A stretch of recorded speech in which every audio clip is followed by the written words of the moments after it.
What's going on, Guardians? It's Tizzle here, and welcome to part 2 of the Destiny Fashion Show. Today we have Titans. Also, I want to say Happy New Year's Eve, and I hope you're doing well. And I hope you end the year off with a bang. And if you're watching this on the day it releases, then I hope you're having a great last day of 2023 and that it has been good to you. If you watched my video yesterday on the Warlock, you will know how this is structured. But if not, here's a rundown. I love Destiny fashion and I want to show it off so you can maybe get some fun ideas for styles of your own. I get lots of best dressed commendations and many comments on my videos asking about my fashion, so this will help to answer some of those questions. I will showcase at least one build per subclass and then just a bunch of my overall favorite builds to run. So I started with Stasis yesterday, so let's stick with the Darkness subclasses first, but this time we'll start with Strand. And this is my unlimited suspend build with the Abeyant Leap exotic boots. So in yesterday's video, I talked about how annoying it is that you can't opt in or out for the trials glows, and that you have to change your emblem to change the color. Well, this is one of those cases where I wish it wasn't glowing. This build honestly looks better without the glow. But we have the Helm of the Exile from Trials, a super clean helmet in my opinion. And we have the Seraphim Cloak shader for the green accents. Then we have the Survival of the Strong gauntlets from Guardian Games, and the Virtuous Plate from Season of the Dawn. Still some of the best looking armor we have in the game. Then we have the Abeyant Leap boots with the Gambit Jadestone shader, one of the best shaders in the game. And funnily enough, also from Season of the Dawn. It actually surprised me that it's been out this long. I've been rocking it for a very long time. And then we have the Contender Mark from the Guardian Games with the Colubrid Forester shader. It glows the deepest green, so that's why I went with it. That is one thing I love about this mark.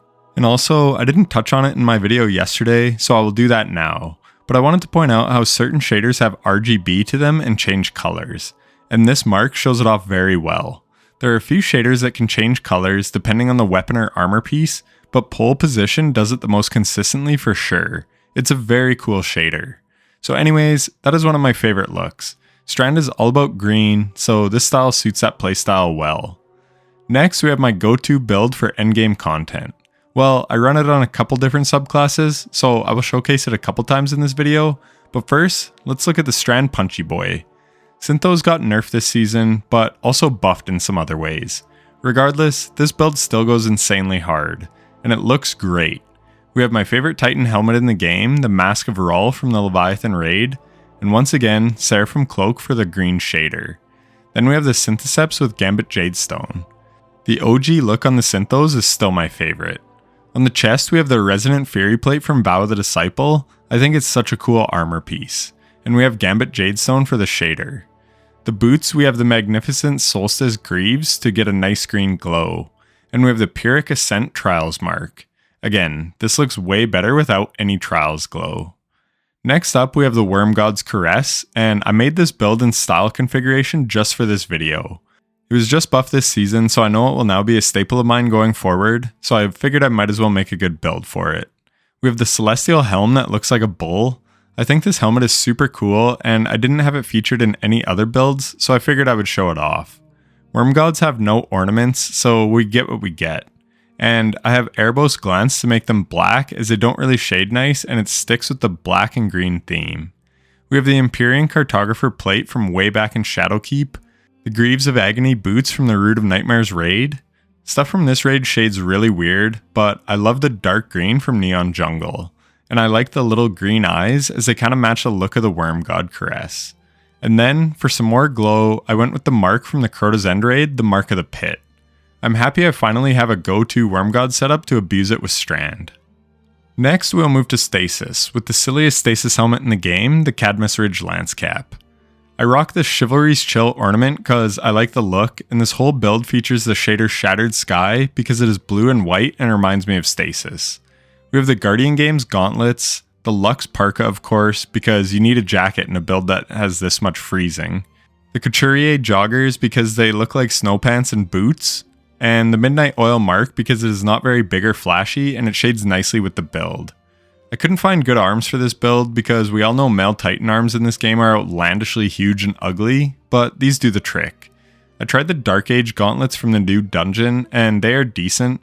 They have fur on them and stuff, so sort of like a jacket, but still too bulky for me. Perhaps in the new year I will finally delete my Titan and make a female. We'll see. I have a very busy year ahead, so regrinding a bunch of old content just might not be in the cards. I wish we could just remake our characters. Anyways, that is a tangent for another day. Back to the builds. Let's move to Solar next. First up, we have one of my favorite Titan exotics, Hollowfire Heart. I used this so much on Bottom Tree Sunbreaker back in the day, but sadly, it has sort of been power crept out of relevance now, but let's look at the fashion. For the helmet, we have the Moonfang helm from the Prophecy Dungeon, a pretty sweet looking helmet, and I used the Velvet Intention shader. Then the rest of the armor has the Ancient Defender shader for going flawless in the Garden of Salvation. That was actually the first raid I ever flawlessed, I believe, and it was with LFG. It is a notoriously ugly shader, so I wanted to see if I could make it look decent. Then we have the Contender Gauntlets from Guardian Games, Hollowfire Heart with the Vulcan's Heart ornament, the Psionic Strangler Greaves, and the Radiant Breaker Mark for some flames. Next we have the Path of Burning Steps. We've got the Atavistic Idol helmet from Trials with the New Age Black Armory shader. Again, I prefer this look with no glow, but the red glow does look alright. We have the Magnificent Solstice Gauntlets with the Valkyrie Zero shader, the Radiant Breaker Plate with the New Age Black Armory shader, the Path of Burning Steps with the Pyretic Footfalls ornament and Carminica shader, and the Radiant Breaker Mark again with Carbon Blood. These 4 shaders in this setup are pretty much my go-to black and red shaders, so it is cool I could incorporate them all here.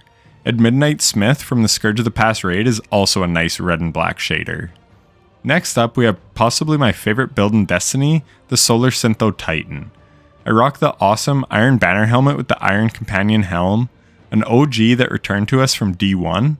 We have Aposematism for the shader, as it gives a small orange hint on the jawline but keeps the rest of the helmet black. Then the rest of the shaders are all Erebos Glance. Once again, we rock the OG Syntho ornament, the chest piece from Vow of the Disciple, Magnificent Solstice Greaves, and the Unyielding Favor Mark. Very similar to the Strand Syntho Titan, but black and orange instead of black and green. Next, we have some more solar arms with the Pyrogale Gauntlets. Once again, all Erebos Glance shader, but I wanted to show off this build in particular because it features some of my favorite armor ornaments on Titan. I love the Contender Helm. It looks great and it gives me Robocop vibes. The Pyrogale Gauntlets are dope as hell, and I'm going to play around with them more this season and probably put out a build video for them. The Unyielding Favor Plate actually looks great, but you can't get rid of the blue unfortunately. I wish it would shade orange in those spots, but the blue is permanent.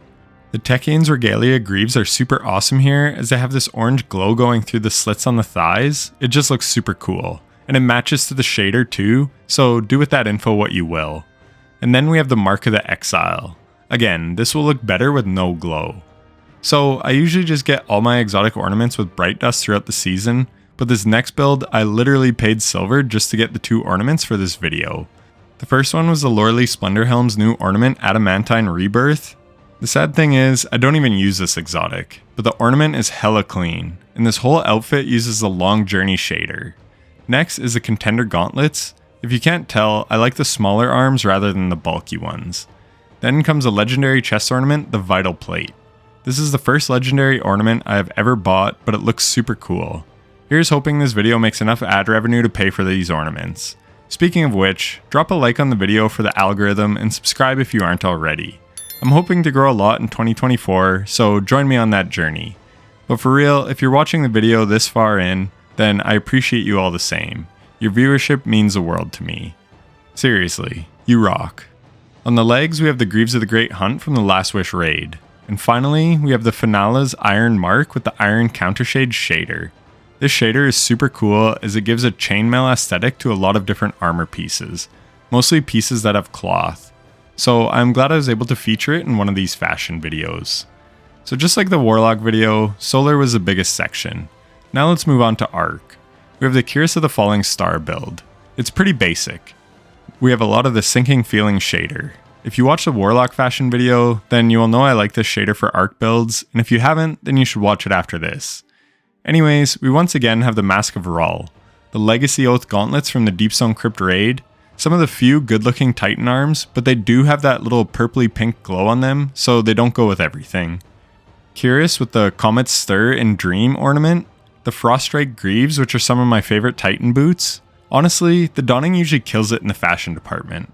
Again, I often just use bright dust to get my ornaments, and I didn't love them this year, so I didn't buy any sets, but typically they're really nice for the dawning. And finally, the contender mark with the Cryptic Legacy shader for a nice blue glow. The Guardian game stuff also goes pretty hard on Titan, as you probably noticed. That is the only arc specific build I really run. Maybe in the seasonal downtime I'll make a point contact cannon brace build, and I used to love Insurmountable Skullfort, but again, don't really have a preset build. As for Void, I do need to make a second chance build, but I'm in no rush with Void not being featured in the artifact this season. But I do have a Doomfang Pauldron build from last season, so let's check that one out. We have a lot of the usual suspects. The Iron Companion Helm with Burgusian Knight, the Doomfang Pauldrons with the embodiment of the Beast ornament, and the Bisnadium Lotus shader. The Unyielding Favor Plate with Burgusian Knight shader and the hints of blue. I really love how this shader has a smoky hue in it. You can see it drifting through the helmet and chest piece if you look closely. Very cool. I'm a big fan of the shaders that do that. The Magnificent Solstice Greaves with the Melchizedek Bramble shader, and the Starcrossed Mark with the same shader. This one was tough to find. I like how the belt shades purple. It took me a while to find a mark that could go well with this build. And just like that is it for my Void Titan builds. But we aren't done yet. Heart of Inmost Light is such a strong exotic that I have builds for all 3 subclasses. So let's take a look at them real quick. Starting in the order I did the video, let's look at Solar first. I know I am basic as fuck, but once again we have all Erebos Glance. We have the Survival of the Strong Guardians game helmet. I didn't have it featured in any other builds, so this was a good chance to use it. Then the Survival of the Strong Gauntlets. All my Hoyle builds have the Abyss Inverted ornament, which looks clean as hell. I'm very glad we got this ornament, as I'm not a huge fan of the OG look to it. We have the Dendrite Shimmer Greaves from one of the Dawning events. I really like the way the little ornaments glow orange. And then, again, the contender mark.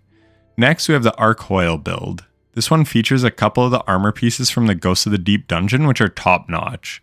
We have the helm and gauntlets of the Taken King, then Hoyle with Lunar Gloom. It is a lighter blue than Sinking Feeling, and I really like it. It is from doing something on the moon way back in the Shadowkeep DLC. It's actually a pretty cool shader on certain weapons. Then we have the Thunderous Impact Greaves from Season of the Seraph. And once again, the Contender's Mark. I just like how it glows in certain builds.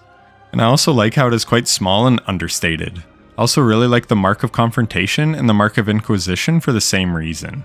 Don't sleep on blue and green armor pieces, especially class items. And then that brings us to Void Hoyle. We use Amethyst Veil mostly for this build. It's a super cool shader from back in Season of Opulence. We have the Virtuous Helm from Season of Dawn, a very nice armor set. The Survival of the Strong Gauntlets for that purple glow on the shoulders, the same old Hoyle ornament, the Desolation Diver Greaves with Imperial Dress, a purple shader from Season of Opulence, and again the contender mark. So all the Hoyle builds pretty much have the same theme. And now I have saved possibly the best for last. I don't often pay real money for skins. Destiny is the only video game I've ever spent a dime on in terms of microtransactions, but I needed that Witcher armor set for the Titan.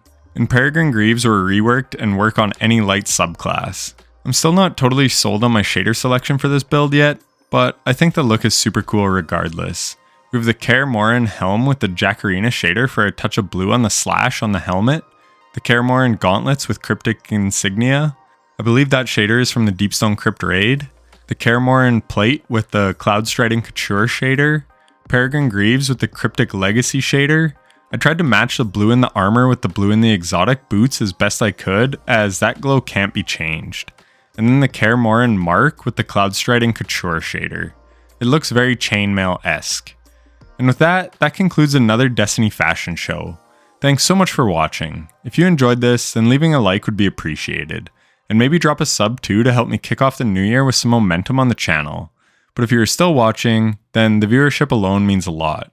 Happy New Year, Guardians, and take care.